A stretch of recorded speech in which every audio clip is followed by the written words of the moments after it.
mga kapatid, God bless, good morning. Kamusta na kayo mga kapatid? Okay lang ba kayo dyan? Salamat sa Lord. Ito na naman tayo. Ito na yung normal nating buhay. Natunto natin itong salita ng Lord na araw-araw nating pinagbubulay-bulayan. Ito yung ating pagkain ng ating espiritu para tayo tumatag sa mga pinagdadaanan natin ito. Na ang Diyos lang nakakaalam kung kailan ito matatapos. Praise God. Hallelujah. Ang malaga tayo buhay pa. Patuloy na maparangalan pa rin natin ang Lord, mapapurihan, mapasalamatan sa bawat araw na pag-aaral natin itong mga salita niya. Amen. Praise God. Thank you, Jesus. At dapat lang naman na ang Lord lagi ang ating pasasalamatan sa bawat araw tayong magising. Kasi lahat ng itong mga tinatangkilik natin, mga may kinakain tayo sa araw-araw, ito ay galing lahat sa Panginoon. Amen. Thank you, Jesus. Ayun. Ang pag-aralan natin ngayon ay tungkol kay Ismael. Hallelujah. Thank you, Lord. Noong mga panahon hindi magkaanak na si Sarah, na napunta tayo ulit dito kasi may matutunan pa rin tayo dito. Sa panahon ito, kung kanino man tayo lahi, kay Ismael, kay Esau o kay Jacob, kay Isaac o kay Abraham. Pag nampalataya tayo ay hindi na tinitingnan kung kaninong lahi tayo galing. Amen. Praise God. Pero may matutunan tayo dito. Hallelujah. Ang anak ni Abraham kay Hagar. Amen. Praise God. Ayun, ito nga yung verse natin. Genesis 16 verse 12. Hallelujah. Sabi ng anghel kay Hagar, ngunit ang anak mo, hindi pa dito si Hagar. Masalimuot din yung pinagmulan nitong si Ismael. Thank you, Lord. Sinabi ng anghel na, ngunit ang anak mo ay magiging mailap, hayop na asno ang katulad. Maraming kalaban, kaaway ng lahat, di makikisama sa mga kaanak. Kaya ito si Ismael ay malayo sa lahi ni Abraham at ni Isaac. Sinabi ng anghel kay Hagar, balikan natin yung 11. Di magtagal ikay magsisilang, Ismael ang sa kanya'y iyong ipangalan, sapagkat dininig ni Yahweh ang iyong karaingan. Praise God. Hallelujah. Isama na rin natin 12. Ngunit ang anak mo ay maging mailap, hayop na asno ang katulad. Maraming kalaban, kaaway ng lahat, di makikisama sa mga kaanak. Ayun yung naging buhay nitong si Ismael. Praise the Lord. Hallelujah. Hindi pa sa pinanganak, sinabi na ng anghel ni Yahweh na magkaanak na si Hagar. Hallelujah. Kaya napakabuti ng Lord. Tayo din naman, bago tayo ipinanganak, alam na ng Lord na ipapanganak tayo. Kaya dapat kay Lord tayo magsumunod at manalig. Hallelujah. Huwag tayong maging isaw. Praise the Lord. Ito yung naging anak ni Abraham kay Hagar, alipin na taga Ehipto. Verse 15, nagsilang nga si Hagar ng isang anak na lalaki kay Abraham at ito'y pinangalanan nitong Ismael. Pinangalanan ng Ismael. Hindi pa sa pinangalanan. Sinabi na ng anghel kay Hagar ang pangalan mo Samuel. Ayun, ang plano pa rin ng Lord. Mga kapatid? Praise God. Thank you, Jesus. Kaya napakabuti ng Diyos. Bago pa pinanganak si Ismael, sinabi na ng anghel na yun ang pangalan na. Parang si Jesus din. Si Isaac, ganun din. Bago pa pinanganak, sinabi ng anghel na ayun ang ipapangalan. Ganun din si Jesus. Hindi pa siya pinanganak. Sinabi na ng anghel na yun ang maging pangalan at siya anak ng Diyos. Amen. Lahat, kung babalikan natin yung mga kasaysayan ng ating mga ninuno, mga kapatid, lahat ay ang Lord ang may plano. Amen. Praise God. Kaya hanggang sa panahon ito, yung pagbabasa natin ng salita ng Diyos ay ating binabalikan, may natutunan tayo dun sa karanasan ng ating mga ninuno at may pamuhay natin. At yung mga pangako ay maranasan natin. It's either lahi ito ni Hagar, lahi ni Ismael o kanino mang lahi yan. Pagka nakinig tayo sa Lord at manahan sa kanyang mga salita ay magiging maayos ang ating buhay. Amen. Praise God.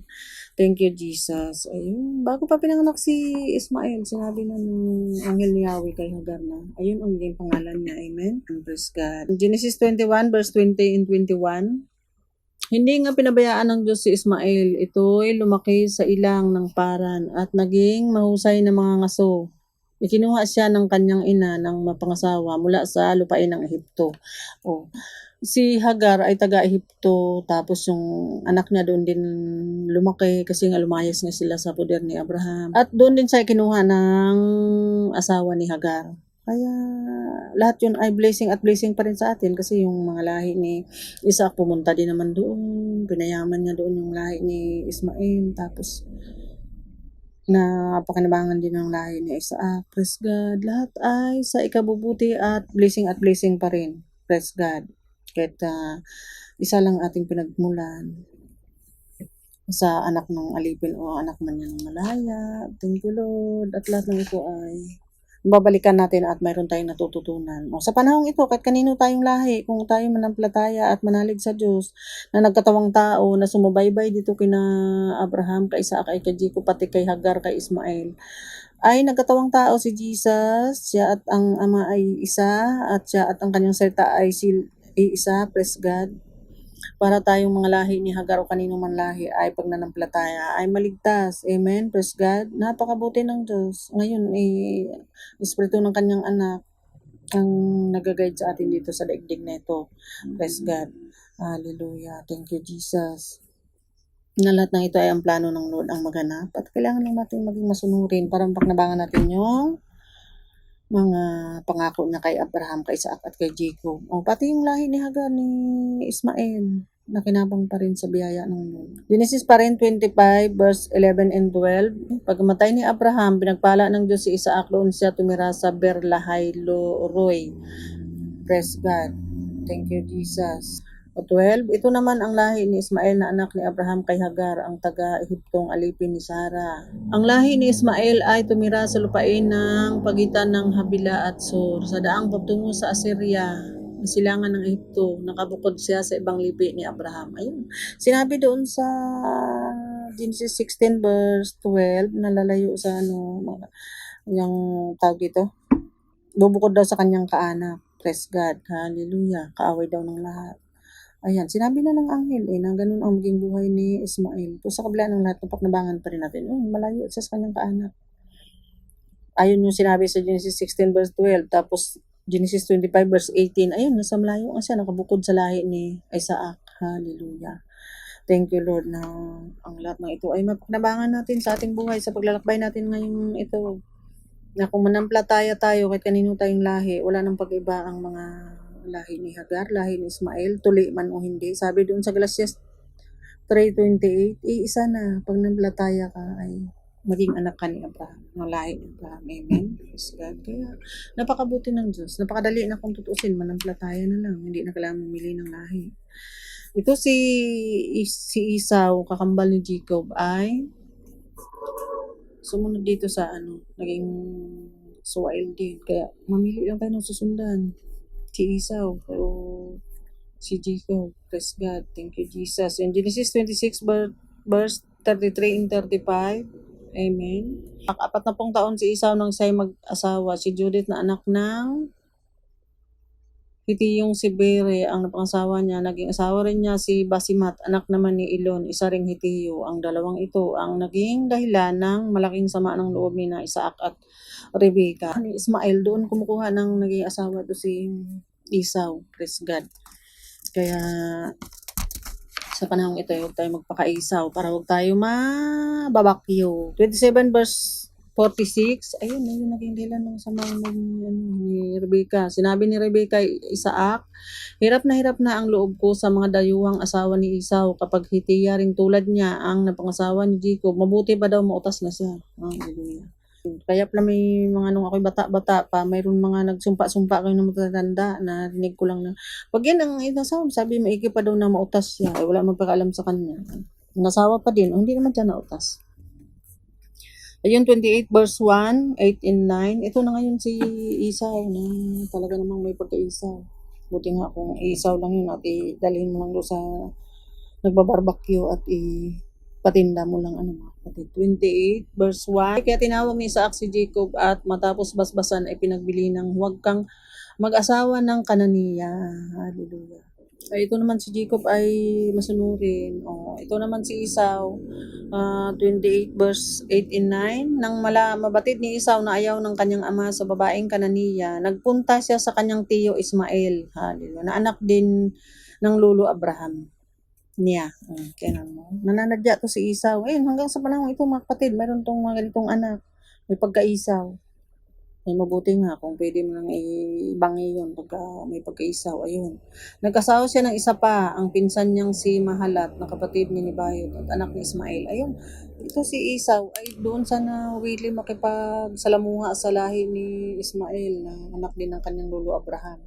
Kaya naging suwail siya na babayin natin yung kwento nito ay sila nga ang kinasuklaman ni Yahweh at nilipol nga. Hallelujah. Thank you Lord na ang lahat ng ito ay blessing at blessing. May natutunan tayo dito mga kapatid. Ito si Esau, nung marinig na bawal mag-asawa ng Kananiya, ginawa niya, pumunta pa doon kay Tiyo o Ismael niya, na anak din ng lolo Abraham niya, kay Hagar. At nag-asawa pa siya uli. O isipin mo, hindi lang isa, dalawa. Parang Berbran, but not one daw, but twice, sabi daw ni Vilma Santos. Ayun, nalala ko lang talastas mga kapatid sa Berbran. Ayun, ito si Esau, imbes na sumunod, abay nananadya pa. Hanggang sa panahon ito mga kapatid, mayroong anak na ganito. Pag pinagbawalan ko, ano yung pinagbabawal mo, ayun palalo ang gagawin. Yung suwail nga may pagka-Esau. Pero lahat ng yun ay aanihin din naman nila. Ay grabe, napakabuti ng Diyos at lahat ng ito ay tinuturo sa atin. Pag may nakarinig dito na may pagka-Esau, magbago-bago, at lahat naman yan ay anihin mo. Halimbawa, yung mayroon yung manugang, yung kanyang biyanan na babae, halimbawa lang mga kapatid, lalo pag lingkod ng Lord ang nagagawa, no? Ay tagamsahol pa kay Esau ang mga pinagagawa. Yung biyanang babae, balo na, hindi man lang malingap nitong babae na manugang niya. Hindi man lang niya naisip, pagdating ng panahon, siya ay magiging biyanan din. At yung ginawa niya doon sa biyanan niya, gagawin din sa niya ng manugang niya. Di ba? Lalo pag, okay lang siguro pagka hindi lingkod ng Lord, parang maunawaan mo pa. Pero pagka yung mga lingkod ng Lord, tapos may mga katungkulan pa, mga pastora, kuno pastor, mga ganyan, mga kapatid, halimbawa lang. Tapos hindi man nang lilingap yung biyanan. Ay pagdating ng oras, maging biyanan ka din. Kaya ka maghanap sa manugang mo. Sabi, mayroon nga yung mga kapatid, yung dito kasi sa amin, mayroong nogan, yung mga parang therapy. Ay iyak na iyak sa akin at bakit daw na ganun ng biyanan, ng manugang niya. Ay wala naman daw siyang nagawang masama. Kaya ang tanong ko ay nanay, ay balikan niyo po sa sa mga dating buhay niyo po. Ano po ba ang ginawa niyo sa biyanan niyo? Baka ay yung ginagawa niya ng manugang niyo ay ginagawa niyo dati sa biyanan mo. Kahit mabuti yung ginawa mo ay may tinanim ka nung sa unang mga karanasan mo ay inaani mo siguro ngayon. Ay wag ko kayong ma-open, abay hagulhol ng iyak. At ayun nga daw yung naalala nga daw yung biyan, napakabait daw, nilapastangan daw niya, nag-aani-ani lang kayo nanay, kaya ipanalangin nyo lahat, huwag na rin kayo magalit, kasi nga, tanim nyo yan, kaya kahit anong buti nung ginagawa mo sa manugang mo, yun pala, ay may tinanim ka dati sa biyanan mo, kaya inaani mo ngayon, kaya yung mga manugang dyan, na ika-ikaot na yung biyanan, ay ayaw man lang lingapin, at halos yung anak may pinagdadamot mo doon sa biyanan mo, ay magbago-bago. At baka lumangoy sa langit-langitan at kumanta ng huwag aalon. Hallelujah. Kaya napakabuti ng Diyos, lahat ay palala pa rin kasi may mga karanasan tayo nito na lingkod ng Diyos. Tapos ang manugang, nung biyanan, hagyan ang pansinin. Pagdating ng panahon, katulad niyang biyanan mo, ikaot ka na din. Huwag kang magtaka kung yung manugang mo ginawan mong mabuti ay hindi man lang nakita. Ay yan pala, nag-aani-ani lang tayo, mga kapatid. Yung tayo na mawala naman tayo mga biyanan. Dahil mga umuwi na sa Panginoon, siyempre may mga manugang tayo. Kung ano yung ginagawa ngayon ng ating manugang sa atin, ay balikan natin yung mga karanasan ng ating biyanan sa atin. Baka tayo nag-aani-ani lang din, mga kapatid. Di ba? Ang saya. Ano man yung tinanim natin, aanihin natin yan. Kaya mag-igi-igi, mag-isip-isip, para wag umani. Hallelujah. Gumawa tayong buti, lingapin natin yung ating biyanan. Para tayo ay pagtanda natin, ay lingapin din tayong ating manugang. Gayon yan mga kapatid. Kung ayaw na malingapin, hayaan mo na. Kasi minsan naman, katinaniman ng mabuti, talagang may pagkaisaw at gagawin pa rin siya ipuro kasamaan. Kaya umasa tayo sa Panginoon na siyang buhay at makapangyarihan, na siyang nakakita ng lahat ng bagay. Malapalagaan natin ating sarili at palagaan natin ating napakagagandang katawan. Praise God. Kung ayaw kang lingapin mo ang sarili mo kasi yung paglingap, hindi yan inuutos o minamando. Yan ay kusang ginagawa kung ano yung ginawa mo ring mabuti. At pagka yung tayo nag-aani ng mga kalapastangan, balikan natin buhay natin mula sa pagkabata pa tayo. Kung tayo ba yung nilalapastangan ng apo natin na mabuting nagawa natin, balikan natin nung tayo maliliit pa, baka naman nilapastangan din natin ng ating lola. Mga kapatid, malinaw. Kasi ang tinanim nga daw ay inaani. Kaya ito yung mga pag-aaral natin. Yung pagtuturo pa sa atin, pagpaalala, kung miserable yung buhay natin ngayon. Kunyari, tayo lula na. Alalahanin natin kung anong ginagawa natin sa lula natin nung tayo ay maliliit pang tayo apo. Kasi minsan mayroong mga nagdadaing, ang daw ng apo niya, ang bait. Baka nung ikaw ay apo ng lula mo, ay mabait ka din. Di balik-balik Pero yun naman yung mga, pero hindi rin mga kapatid kasi mayroon din naman buting nagawa, talagang mayroon mga suwail nga talaga. Kaya may turo pa rin sa atin ang Lord dito. Tayo may lahi ni Esau, lahi ni Jacob o ni Ismael.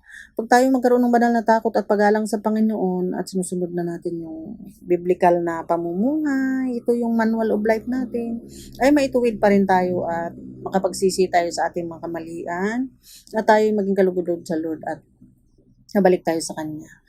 Lahat naman ng tao, walang perpektong tao. Walang perpektong pamilya. Kailangan lang nating baybayin yung ating mga pinamumuhay. At pag-aralan natin ang salita ng Lord. Ito'y paalala sa atin ng mga nabubuhay ngayon. Mga buhay pa. Hallelujah. Huwag naman natin antayin na nautas na bago tayo. Wala na yun. Tapos na yun.